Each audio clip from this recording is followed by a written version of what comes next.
Hello everyone. तो आज की इस वीडियो में मैं आपको स्टेप बाय स्टेप बताऊंगी कि 2025 में पीएफ विड्रॉल कैसे कर सकते हैं। तो आप सिर्फ 5 मिनट में अपने पीएफ अकाउंट से पैसा निकालने के लिए ऑनलाइन अप्लाई कर सकते हैं और पीएफ का पैसा सीधे अपने बैंक अकाउंट में ट्रांसफर करा सकते हैं। तो वीडियो का एंड तक जरूर देखना और एक भी स्टेप मिस मत करना। और जो चैनल पर नए हैं चैनल को सब्सक्राइब कर लीजिए और मेरे इंस्टाग्राम का लिंक आपको डिस्क्रिप्शन में मिल जाएगा, तो मेरे अकाउंट को फॉलो कर लीजिए। तो पीएफ का पैसा निकालने के लिए और ऑनलाइन अप्लाई करने के लिए आपको ईपीएफओ की ऑफिशियल वेबसाइट पर आना पड़ेगा और इसका जो लिंक है ना आपको मेरी डिस्क्रिप्शन पे मिल जाएगा। तो सबसे पहले आपने यहाँ पर अपना यूएन नंबर डालना है, जो भी आपका यूएन नंबर है। देन आपने अपना यहाँ पे पासवर्ड डाल देना है और यूएन पासवर्ड डालने के बाद सिंपली आपने यहाँ पर कैप्चा एंटर कर देना है। देन यहाँ पर साइन इन कर लेना है। उसके बाद ना ओटीपी आएगा आपके रजिस्टर्ड मोबाइल नंबर पर, तो वो ओटीपी आपने यहाँ पे डाल देना है। देन यहाँ पे सबमिट कर देना है। तो यहाँ पर हम पीएफ के पोर्टल पर लॉग इन हो चुके हैं। तो देखो पीएफ को अगर आपने विड्रॉल करना है ना तो सबसे पहले जो आपकी केवाईसी है ना वो होनी चाहिए। अगर आपकी केवाईसी नहीं हुई है तो आप पीएफ को विड्रॉल नहीं कर सकते हैं। और केवाईसी करने के लिए आपके पास अपना आधार कार्ड होना चाहिए और जो आपकी बैंक डिटेल है वो होनी चाहिए, ठीक है। तो यहाँ पर हम देख लेते हैं कि कहाँ पर आप जो केवाईसी है वो चेक कर सकते हैं। तो उसके लिए आपको मैनेज पे जाना है और यहाँ पर आपने केवाईसी पे क्लिक कर देना है। तो यहाँ पर आप देख सकते हैं कि जो केवाईसी है वो हो रखी है और स्टेटस में आपको यहाँ पर अप्रूव दिख जाएगा अगर आपकी केवाईसी हो रखी है। तो जो आधार कार्ड की केवाईसी है ना वो तो आपका एम्प्लॉयर करेगा और जो बैंक की केवाईसी है वो बैंक के द्वारा अपडेट की जाती है और उसके बाद एम्प्लॉयर को डिजिटल साइनिंग के थ्रू बैंक की केवाईसी करनी पड़ती है। और अगर आपकी केवाईसी नहीं हो रखी है तो मेरे चैनल पर वीडियो डाला हुआ है कि आप पीएफ केवाईसी कैसे कर सकते हैं, तो वहां पर जाकर आप चेकआउट कर सकते हैं। नहीं तो आपको जो लिंक है वो डिस्क्रिप्शन पे मिल जाएगा।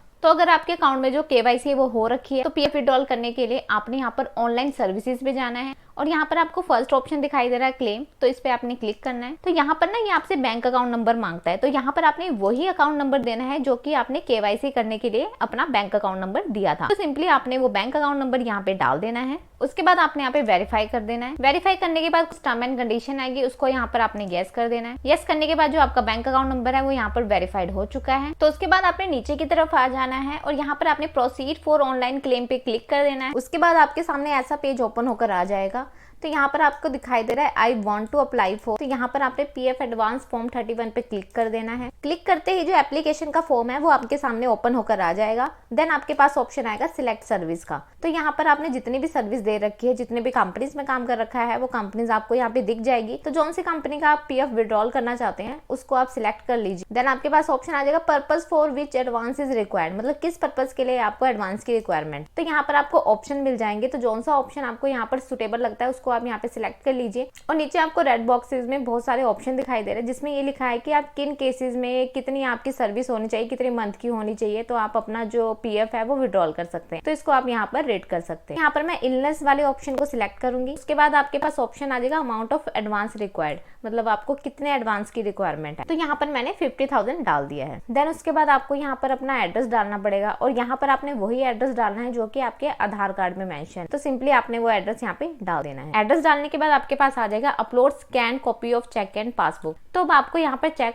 और पासबुक अपलोड करने की जरूरत नहीं है क्योंकि जो आपकी बैंक केवाईसी है ना वो ऑलरेडी वेरीफाइड हो चुकी है और ये डिजिटली साइंड हो चुकी है एम्प्लॉयर से। और कई केसेस में अभी भी जो चेक और पासबुक है अपलोड करने का यहाँ पर ऑप्शन आ रहा है। अगर आपके केस में आ रहा है तो आप यहाँ पे सिंपली अपनी चेक और पासबुक अपलोड कर दीजिए। देन उसके बाद नीचे की तरफ जाएंगे तो यहाँ पर आपको एक बॉक्स दिखाई दे रहा है, आपने सिंपली इसको यहाँ पे टिक कर देना है। देन उसके बाद आपने गेट आधार ओटीपी पे क्लिक करना है। तो जो ओटीपी है आपके रजिस्टर्ड मोबाइल नंबर पर आया होगा तो वो ओटीपी आपने यहाँ पे डाल देना है। ओटीपी डालने के बाद आपने यहाँ पे validate OTP and submit claim form पे क्लिक करना है। यहाँ पर आप देख सकते हैं कि जो ओटीपी है वो वेरीफाई हो चुका है और जो पीएफ है वो यहाँ पर क्लेम हो चुका है। और जो पीएफ का पैसा है ना सिर्फ 7 दिन में या फिर उससे पहले भी आपके अकाउंट में आ सकता है। तो गाइज इस तरह से आप सिर्फ 5 मिनट में घर बैठे जो आपका पीएफ का पैसा है वो निकलवा सकते हैं। तो अगर आपको ये वीडियो हेल्पफुल लगी हो तो लाइक जरूर करें और कमेंट करके बताएं आपका एक्सपीरियंस कैसा रहा।